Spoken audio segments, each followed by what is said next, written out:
Mas pinili niyong hampasin siya ng timbangan, kaya paanong hindi niyo ho sinasadya? Ano bang gusto niyo gawin ko? Panoorin ang lalaking yun na patay ng anak ko. Nadapaban ngayon yun. Babangon po ulit yun. Umuwi ka na. Handa ho ba kayong biguin silang Guy? Tanggap ko na. Sa kabilang buhay na kami magkikita ng anak ko. Paano mo naman nalampasuhin si Let kung kasama niya na akong makakaharap mo? What do you mean? Attorney Bonifacio Linao, Chato Mercado's new co-counsel. I'll see you in court.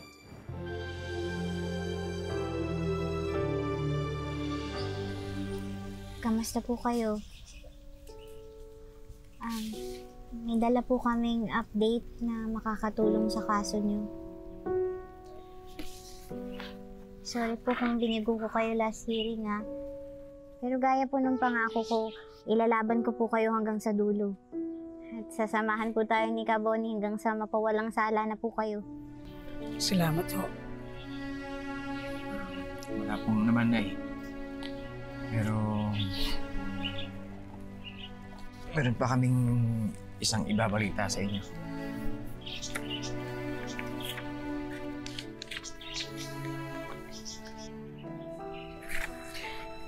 Hindi ko maintindihan.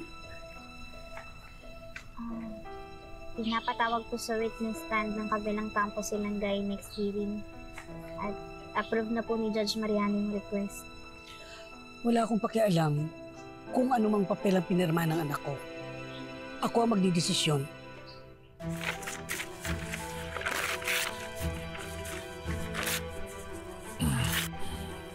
Nay, huminahan po muna kayo.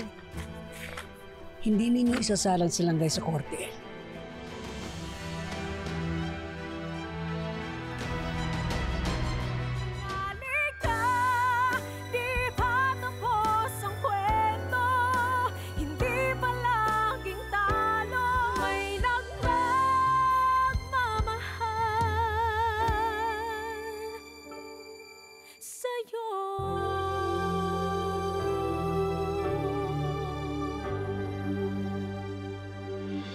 Meron naman pong tinatawag na right to self-incrimination. Ibig pong sabihin, karapatan po natin na tumanggi maging witness sa korte at sumagot sa mga tanong na maaari nating ikapahamak. Manalo man o matalo, hindi pupunta silang Guy sa korte. Nay, ayaw niyo bang pag-isipan muna? Kasi po sa nakikita ko, malaking tulong kung titasigo silang Guy. Dahil bukod sa inyo ni Carding, siya lang pinakakami ng totoong nangyari.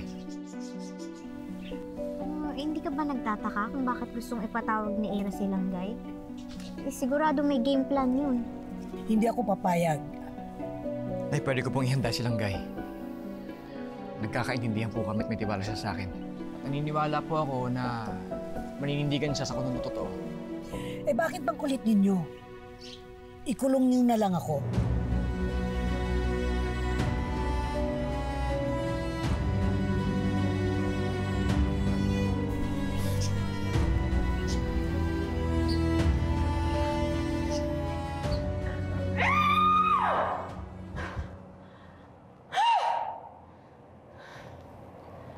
Okay, tell me I'm wrong.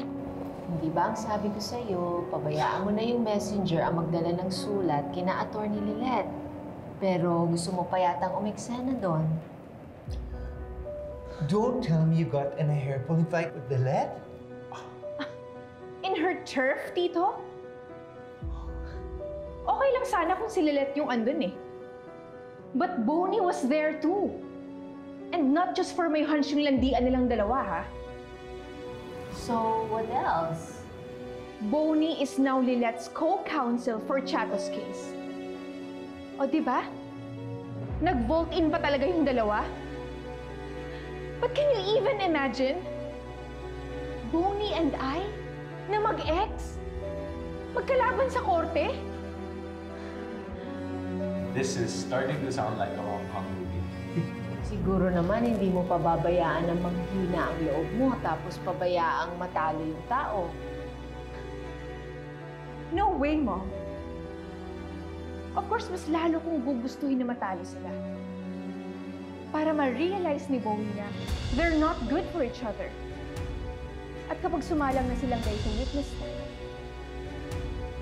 silang dalawa na mismo ang maghihiyang tawagin yung tandem nila na power couple. Baka suffer couple pa.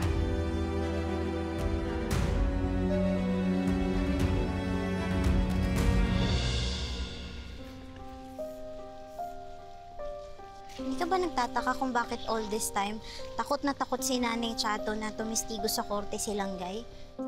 Willing siyang magpakulong, wag lang mangyari yung kinakatakutan niya. Alam mo, sigurado ako bilang abogado, sumagi na sa isip ko yung isang theory na ayaw tanggapin ng puso mo. Pero Bonnie, paano nga kung all this time, hindi pala self-defense yung nangyari? Alam mo, sabi nila, tayong mga tao may kakayanang pumatay ng kapwa-tao. Ngayon tayong parang pindutan.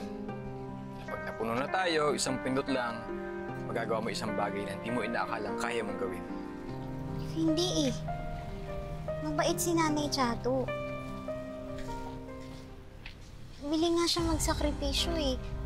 Mahabang panahon ng lungkot at pangungulila. Masigurado lang na maging maayos yung buhay ni Langgay. Masyadong mabait si Nanay Chato para maging mamamatay tao.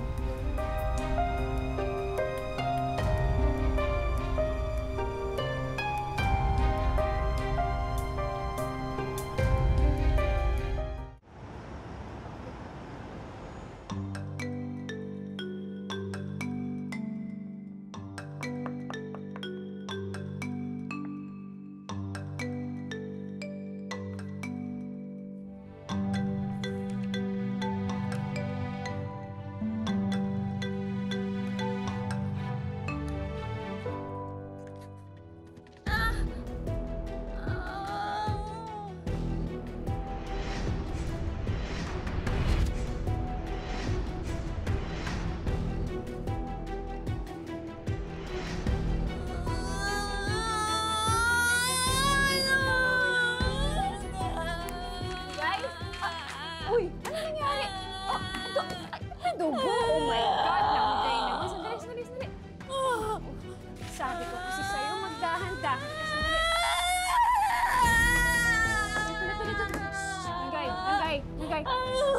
Ayun, ipupunasan. Sabi ko kasi sa'yo, magdahan-dahan ka eh.